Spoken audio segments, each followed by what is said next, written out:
masu fama da matsalar ciwon sanyi, sanyi mai feso da kuraje, sanyi mai tattare mazakutan namiji, sanyi mai sa yawan ƙaiƙayi in kayi wanka. Jama'a sun turo mana da tambaya, idan ka ga dama ka turo wajen mu ka karɓi magani mu sai ka siya, sai mu siyan ma da magani a kamfanin mu ma mu ji daɗi, mu zuba kuɗin a aljihu, in samu riga in siya irin wannan, in murza hula in kyau in ci daɗi, in ƙara aure, in sai katuwar mota, in ka sai maganin mu kenan. Idan ma baka sai maganin mu ba komai, kai je ka haɗa da kanka zai.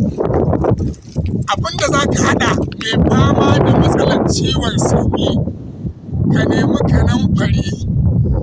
Duk da kanamfari ya yi tsada, na ga ana buhu ɗaya ya kai 800, da yana 400, 800.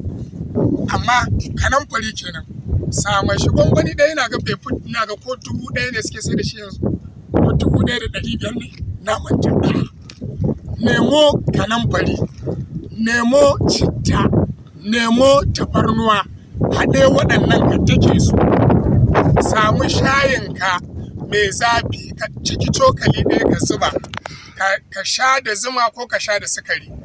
Da izinin Allah za ka ga yadda za ka fitsarar da sanyi, ka sha da safe ka sha da daddare, ka sha da safe ka sha da daddare. Matsalar sanyi shi kenan, sai dai idan ka ga dama ka zo wajen mu cinye kuɗinka, amma idan kai wannan ma ka warke da Allah, shine kawai. Mata ku kuma na sanar da ku sabuwar tashar mu mai suna Aminu Kano TV don kallon ƙayatattun shirye-shirye na addini da na rayuwa haɗe da magunguna na addinin musulunci. Shin aljanu ne suke damun ka ko kuwa wata larura ce? Kai kuma wace irin matsala ce? Maza shiga YouTube channels ka rubuta Aminu Kano TV, ka yi subscribing, sannan ka danna ƙararrawa don sanar da kai sababbin shirye-shiryenmu da zarar mun ɗora. Aminu Kano TV.